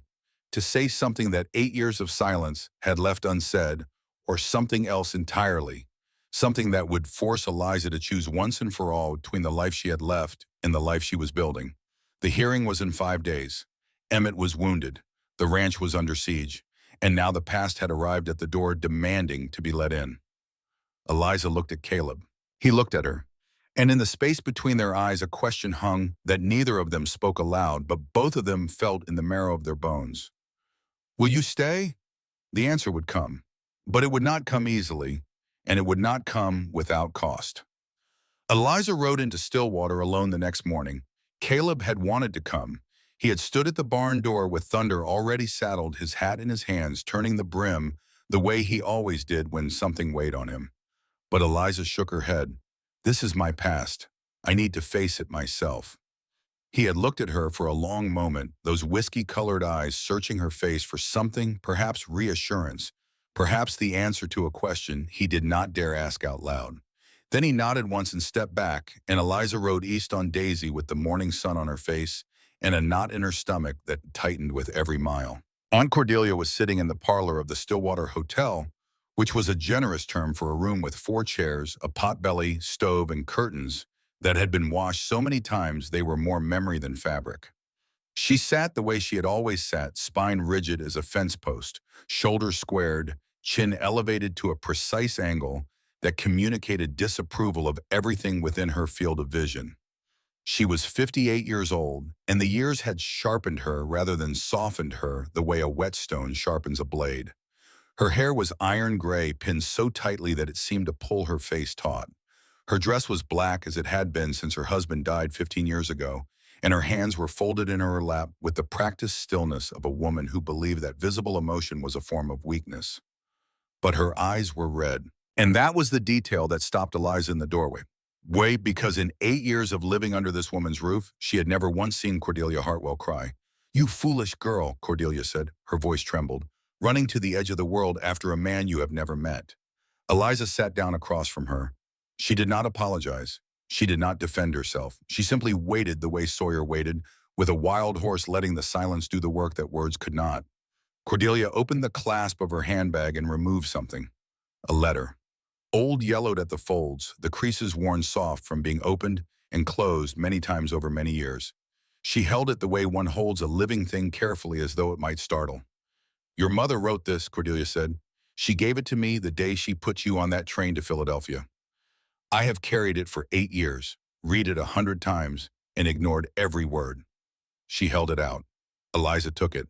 The paper was thin and fragile, and the handwriting was her mother's, the same graceful loops that had written her name inside the front cover of the Bible that now sat in a ranch house 4 miles west. The letter was short, 4 sentences. "Dear Cordelia, if something happens to us, please take care of our Eliza. But sister, I beg you do not lock my daughter in a safe cage. Let her flaunt." Eliza read it twice. Her vision blurred. She pressed the letter to her chest and felt the paper crinkle against her heartbeat. "I did the opposite of everything your mother asked," Cordelia said, and for the first time in Eliza's memory, the iron in the old woman's voice bent. Not broken, bent, like a bridge under more weight than it was designed to hold. "I locked you in because I was afraid. I lost your mother, my only sister, the only person in this world I loved without condition. And when you arrived 15 years old looking so much like her, it hurt to breathe. I decided that keeping you safe was more important than keeping you happy. You did not lose me, Aunt Cordelia." Tears on Eliza's face now falling freely. "I am right here, 2,000 miles away, about to marry a cattle rancher." Cordelia drew a long, shaking breath. "But I did not come to bring you back. I came because I owe you an apology that is 8 years overdue." She reached into the handbag again and produced a second document. Official stationery, the seal of the Mercer Academy in Philadelphia. "The school board has offered you the position of headmistress. Salary 3 times what you earned teaching. A private apartment on the school grounds. Stability. Security. Everything I ever wanted for you." Eliza looked at the letter. She read it carefully, the way she read everything, absorbing the details, weighing the offer with the part of her mind that had always been practical, always calculating, always aware that survival required planning. It was a good offer, a remarkable offer, the kind of position that women in Philadelphia competed for with the ferocity of men competing for land.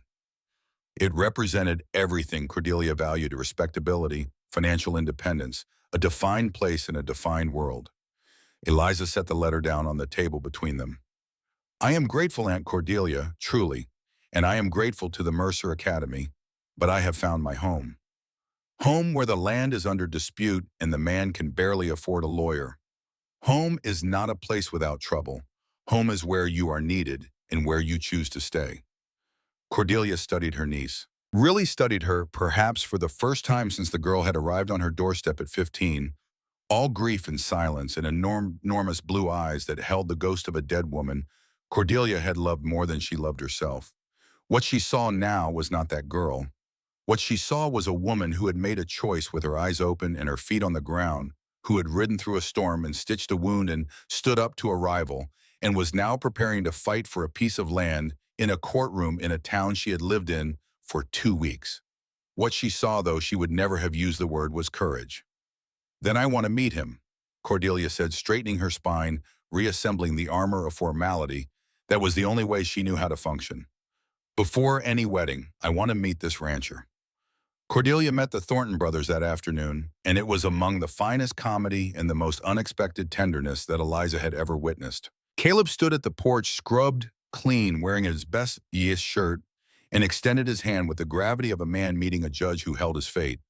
"Mrs. Hartwell, an honor."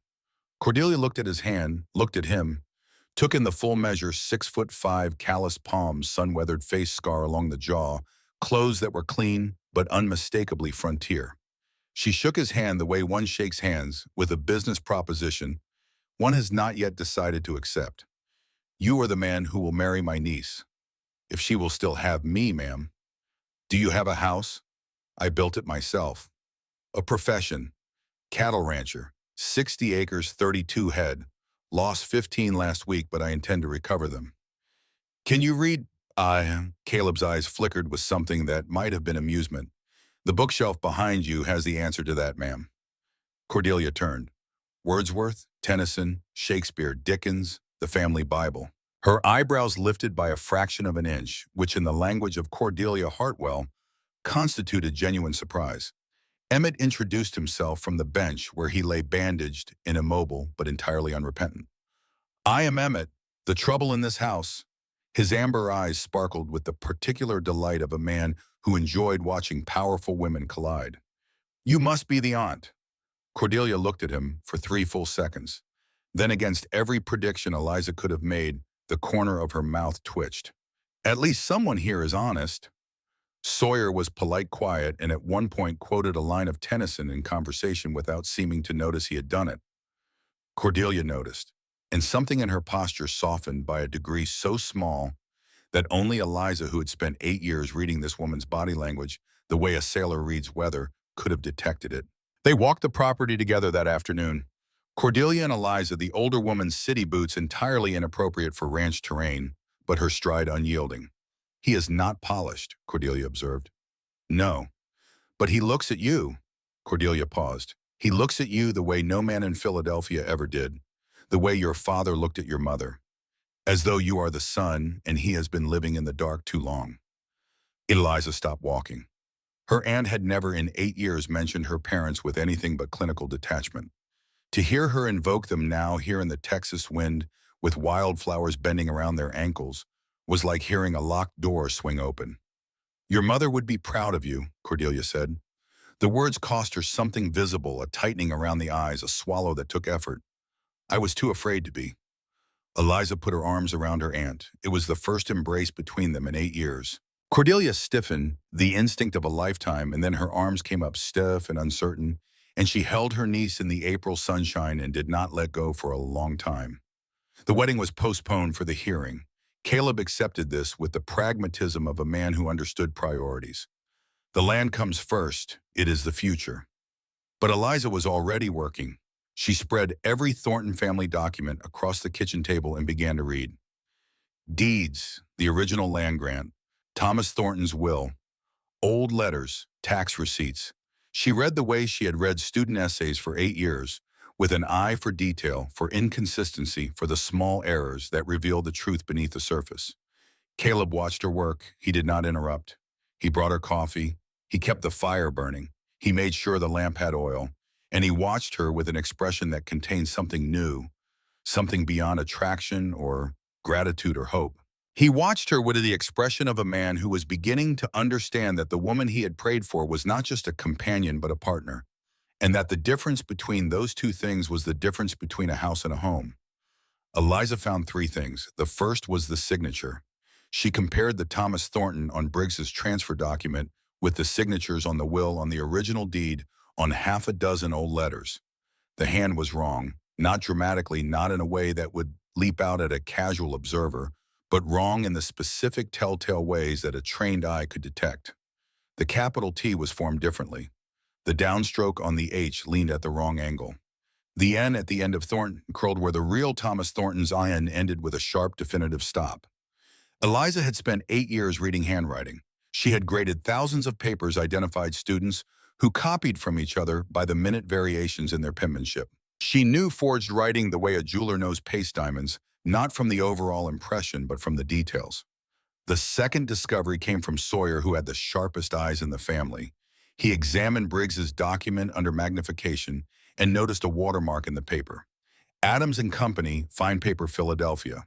A brand Sawyer recognized because Eliza used the same paper for her personal correspondence, and she had mentioned that Adams and Company had only been in operation since 1870. The transfer document was dated 1855. Thomas Thornton could not have signed a paper in 1855 that was manufactured 15 years later. The paper did not exist when the document claimed to have been written. The third was a witness.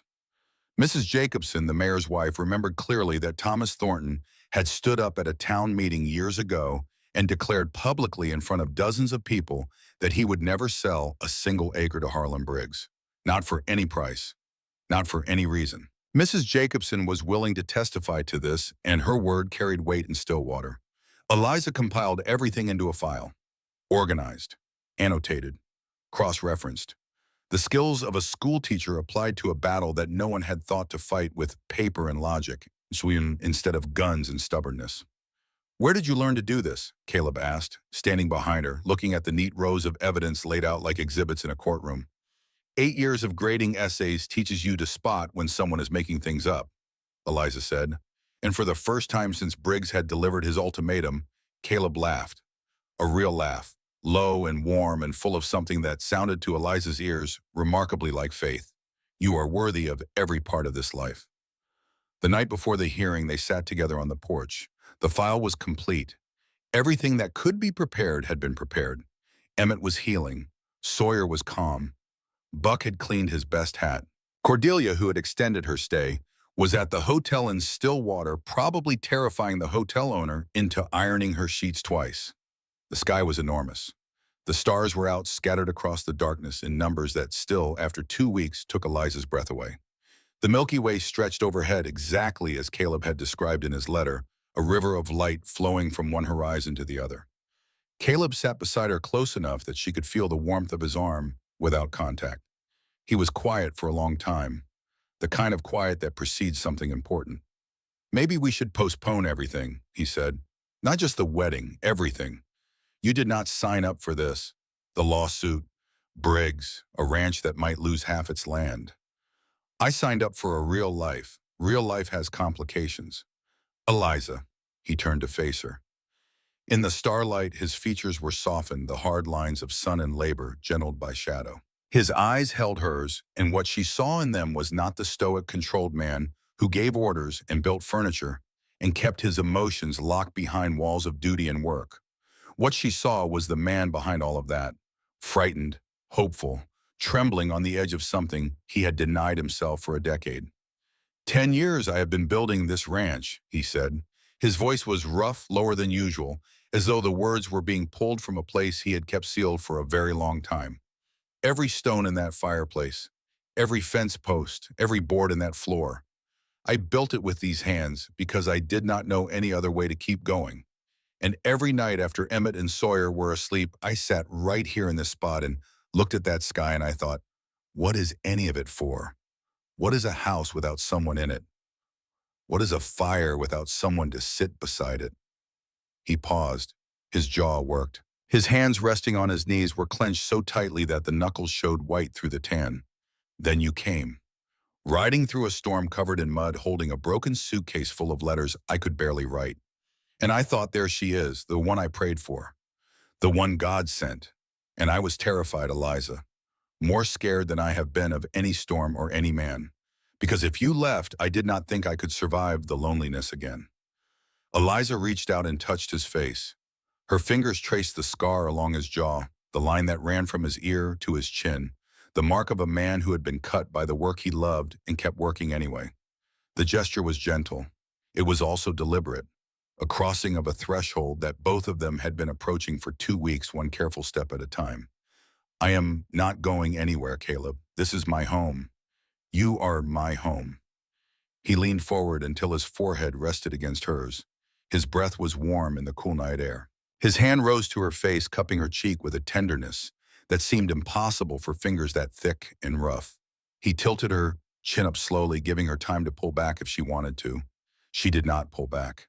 The first kiss tasted like coffee and cold night air. His beard was rough against her skin. His lips were warm, and the gentleness of it, the restraint of a man who had waited 10 years and would have waited 10 more if she asked, made Eliza's heart crack open in a way she had not known it could. They stayed on the porch a long time after that, his arm around her shoulders, her head against his chest, listening to his heartbeat in the wind in the grass, in the vast breathing silence of the Texas night. I did not expect you, but I am never letting you go. The hearing took place in the Stillwater County Hall, a building that served as courthouse town meeting room and occasional dance hall depending on the day of the week. Judge Harrison, a circuit judge who rode between 3 counties, dispensing justice with the efficiency of a man who had too much territory and not enough time, presided from a desk at the front. Nearly every soul in Stillwater was present. They filled the benches and lined the walls and spilled out through the open doors onto the boardwalk. Mrs. Pratt had a front row seat and the expression of a woman watching the most entertaining theatrical production of her life. Mrs. Jacobson sat near the front, ready to testify. Emmett was there, bandaged but upright, his jaw set in a line that dared the world to comment on his condition. Sawyer stood at the back, quiet and watchful. Buck sat with his hat on his knee, his face carved from patience.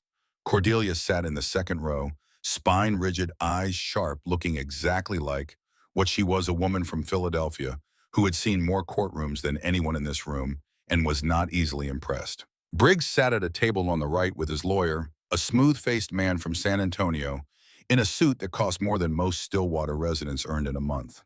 He radiated confidence. He had money, legal representation, and a document that on its surface appeared legitimate.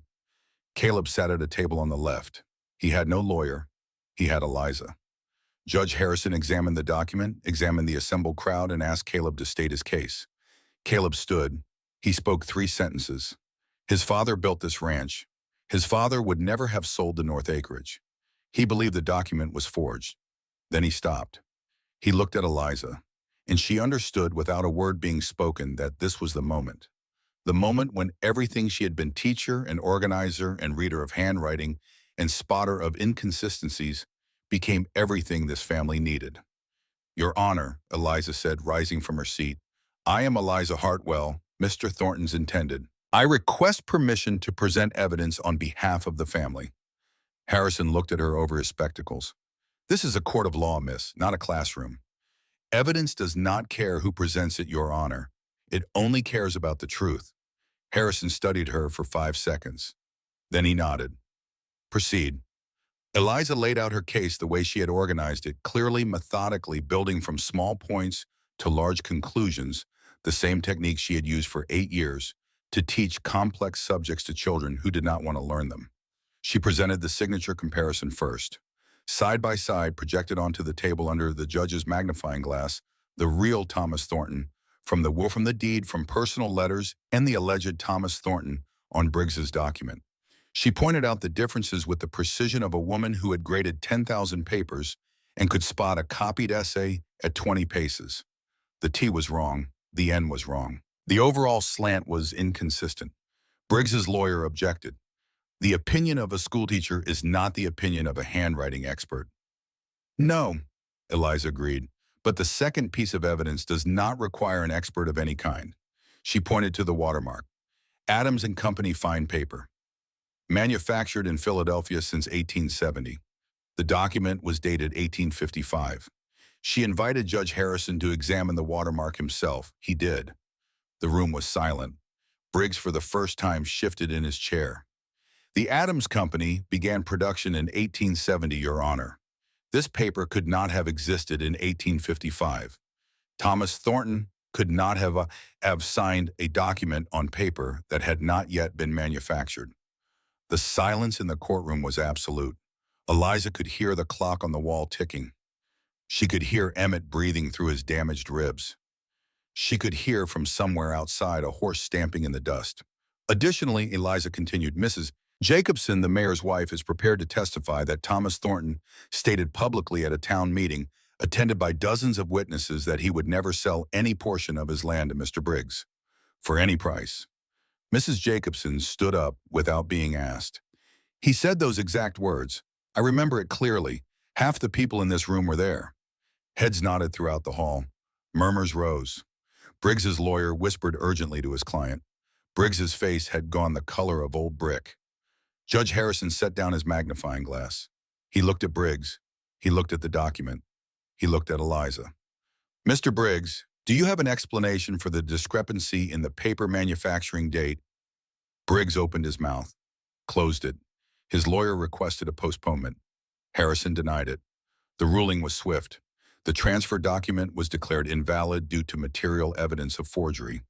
The Thornton land was affirmed in its entirety to Caleb Thornton and his heirs. Furthermore, Harrison ordered an investigation into the document's origins, and citing the unresolved questions raised by the testimony, requested that the county sheriff reopen the file on the deaths of Thomas and Margaret Thornton.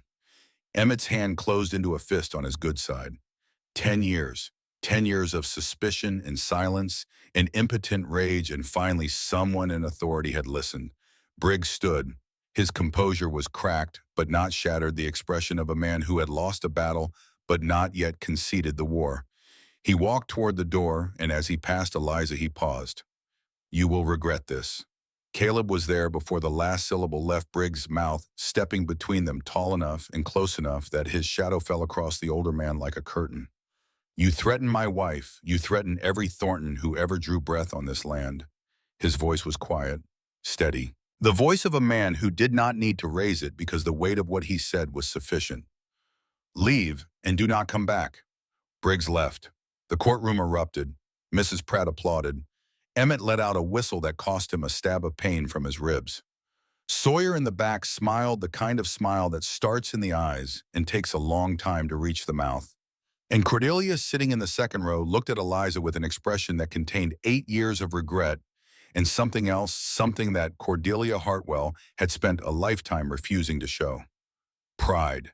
A man keeps his word, and he keeps his land. The wedding was held 3 days later on a Sunday morning, so clear and mild that it seemed like the Texas sky had dressed up for the occasion. The Stillwater church was small, white clapboard with a steeple that needed painting, but Miss Pratt and the women of the town had filled it with wildflowers until it looked like a meadow had wandered indoors by accident. Yellow daisies and purple sage and white blossoms that nobody could name, but everybody agreed were beautiful. Nearly the entire town came. After the hearing, the wedding was not just a personal event, it was a communal one. The Thorntons had stood up to Briggs and Stillwater, which had lived under the shadow of the man's wealth and influence for years, wanted to celebrate the fact that someone had finally pushed back. Eliza, dressed in her blue traveling dress, cleaned and pressed with wild flowers pinned in her honey blonde hair. No white gown, no lace veil, just a young woman in a good dress with her mother's cameo at her throat and the light of a Texas morning in her eyes. Mrs. Pratt told her she was the most beautiful bride Stillwater had ever seen, and for once the older woman was not exaggerating. Cordelia sat in the front pew. Her spine was straight, her eyes were wet. She had stayed the extra days without being asked, and her presence in that church after everything was the apology she had never been able to put into words. Caleb waited at the altar. He wore his best clothes and looked profoundly uncomfortable in them, like a man wearing a disguise he could not wait to remove. But his eyes never left Eliza from the moment she appeared in the doorway, and what burned in them was not discomfort. It was the look of a man watching his prayer walk toward him in a blue dress. Emmett stood at Caleb's right, bandaged but upright, his jaw set against the pain, and his amber eyes bright with something suspiciously close to tears that he would deny to his dying day. Sawyer stood at Caleb's left, quiet and steady, his green hazel eyes warm with a happiness that was entirely unselfish. Eliza walked the aisle alone. No father to give her away, no family escort. Just her own 2 feet on the wooden floor of a frontier church, carrying her toward a man who had ridden through a storm to find her. But she was not alone. Not really. Not anymore. Caleb took her hand when she reached him. His fingers trembled. Hers did too. And the symmetry of that, the shared nervousness, the mutual vulnerability, made both of them smile. Reverend Whitfield spoke of commitment and partnership of building a life together through whatever may come. His words were simple and sincere, the words of a man who had married dozens of couples on the frontier and understood that out here, marriage was not a social arrangement. It was a survival pact, a promise that you would face the hard country together because facing it alone would break you. Caleb's vows came in a clear, firm voice that did not waver. I, Caleb Thornton, take you, Eliza Hartwell, to be my wife. I promise to love and keep you every day of my life. Eliza looked into the eyes of the man who had prayed for someone like her, who had written clumsy letters by lamplight, who had ridden through a storm, who had given her time and space and a bookshelf of her own. She looked at him and knew, with the quiet certainty of a decision that has already been made in the heart, long before the mouth catches up, that this was right. I, Eliza Hartwell, take you, Caleb Thornton, to be my husband. I promise to love and keep you, to stand beside you through all that life brings, to build a home and a family with you for as long as we both draw breath. The wedding band was Margaret Thornton's, sent from St. Louis by Martha, with a note that said simply, Mother wanted the right woman to wear it. This is the time. It was plain gold, worn smooth by years on a hand that had cooked and cleaned and held children and built a life on the frontier. It fit Eliza's finger as though it had been waiting. Reverend Whitfield pronounced them man and wife. Caleb hesitated for just a heartbeat, the pause of a man who cannot quite believe that the thing he has wanted for so long is actually happening, and then he kissed her, gently, almost carefully, a kiss that tasted of promise. The church erupted. Mrs. Pratt wept openly. Emmett whistled and immediately clutched his ribs. Sawyer smiled his quiet, deep smile. Buck removed his hat and wiped his eyes with the back of his hand. And Cordelia, sitting in the front pew, with her spine like iron and her eyes like rain, allowed herself for just a moment to be proud of the girl her sister had asked her to let fly. The celebration filled the churchyard through the afternoon, tables laden with food from every household in Stillwater, music from a fiddle and a guitar, children running between the legs of adults, laughter and toasts, and the warm, particular happiness of a community that has come through something difficult together. Mrs. Jacobson found Eliza near the lemonade table and took her hands. You have brought life back to that man's eyes. It does my heart good. Emmett raised a glass with his good arm. To my sister-in-law, who can cook, shoot, stitch a wound, and beat a land grabber in court. Caleb, you married up. Sawyer approached near the end of the afternoon when the light was going golden and the shadows were long. Congratulations, sister. The word was new on his tongue, but fit naturally the way a river finds its channel. Thank you, Sawyer. Caleb is the best man I know, he said. You chose well. And you are the best brother I could have asked for. He nodded, his green hazel eyes bright. Somewhere inside Sawyer Thornton, a writer was taking notes. And one day, perhaps sooner than anyone expected, those notes would find their way onto paper, and the world would hear the voice of the quiet Thornton brother in his own words under his own name. Cordelia pulled Eliza aside as the sun began to set. I will stay 1 more week, then I must return. She paused. I will write. I would like that. And Eliza, the old woman's voice dropped. That man of yours, he is not what I would have chosen for you, but he is what your mother would have chosen, and she was always the wiser sister. They embraced. Cordelia held on tightly this time. No stiffness, no reserve. Just an old woman holding the last living piece of a sister she had loved and lost, finally understanding that love does not mean keeping someone safe. It means letting them be brave. They rode home in the golden hour, the two of them, husband and wife, on horses that knew the way without guidance. Buck and Emmett and Sawyer had arranged to stay in town for the night, a kindness offered without comment and received without embarrassment. At the ranch house door, Caleb swung down from Thunder and came around to Daisy's side. He reached up and lifted Eliza from the saddle, careful of the strength in his arms, mindful of the gentleness the moment required. Then he carried her across the threshold of the house he had built with his own hands, the house that was now truly theirs. Welcome home, Mrs. Thornton. The main room had been tidied and decorated with wildflowers, the same yellow daisies and purple sage that Sawyer had been leaving on the kitchen table each morning. The fire was already lit, banked and steady, as though the house itself had been waiting for them. "It feels right," Eliza said, looking around at the room that had become familiar in 2 weeks and was now irrevocably home. "Being here, being your wife." Caleb's eyes darkened with an emotion he had kept carefully contained for the entire day, the entire 2 weeks, the entire 10 years. Eliza placed her hand against his chest, feeling his heartbeat beneath her palm, steady and strong and entirely hers. "I may have arrived as a stranger," she said softly, "but I am here now as your wife, completely." He rested his forehead against hers. His voice was low. "I want you to be sure. I can wait. I have made my choice, Caleb. I chose you." Their kiss was slow and deep and held the accumulated weight of every moment that had led to it. The storm, the letters, the prayers, the porch, the hearings, the laughter over spilled milk, the silence by the fire, the almost touches, and the finally touching, the 2,000 miles and the 10 years, and the 6 letters, and the one prayer that had, against all odds, been answered. The bedroom door closed softly behind them. Moonlight poured through the window, silver and still. Outside, the Texas night breathed its vast, starlit breath, and the wind moved through the grass like a hand through hair, gentle and unhurried. When morning came, everything between them had changed. Eliza lay in the circle of Caleb's arms, her head against his chest, listening to the steady beat of his heart. "What are you thinking?" he asked, his fingers moving slowly through her unbound hair. "That I rode through a storm to find you, and it was worth every step. And I rode into that same storm to find you." His arm tightened around her. "We met in the middle. Perhaps that is a good sign for a marriage." "I do not need signs," Caleb said. "I have faith in us, built with our own hands, stronger together than apart." 5 years later, autumn 1880, the light was golden, the way Texas light gets in October, when the summer heat has finally broken, and the air turns crisp and clean, and the hills go amber and rust. Eliza stood on the porch of the Thornton Ranch house, which was larger now, 2 bedrooms added to the original structure, one for Emma and one for the baby due in December.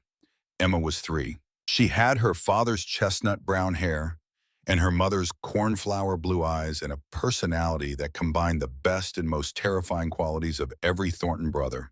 She had Caleb's stubbornness, Emmett's fearlessness, and Sawyer's gentleness with animals. She was, by unanimous agreement, the most exhausting and beloved child in the county. The ranch had prospered. The herd had tripled, partly through good management and partly because Briggs, convicted of document forgery and facing a reopened investigation into the Thornton deaths, had been forced to sell much of his land to pay legal costs. Caleb had bought the north acreage at auction, the same land Briggs had tried to steal, and the water source that Thomas Thornton had fought to protect now flowed freely across Thornton property. The apple orchard bore fruit. Sawyer's garden had expanded to 3 times its original size. Eliza had opened a small school in a converted barn, teaching the children of neighboring ranches, combining her love of education with her love of the land that had become her home. Caleb was 37 now.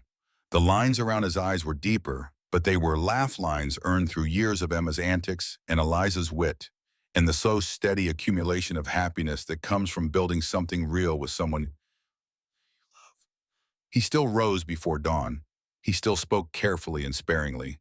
But the loneliness that had lived behind his eyes for a decade was gone, replaced by a light that Emma called Papa's happy look, and that Eliza recognized as the face of a man who had finally stopped carrying the weight alone.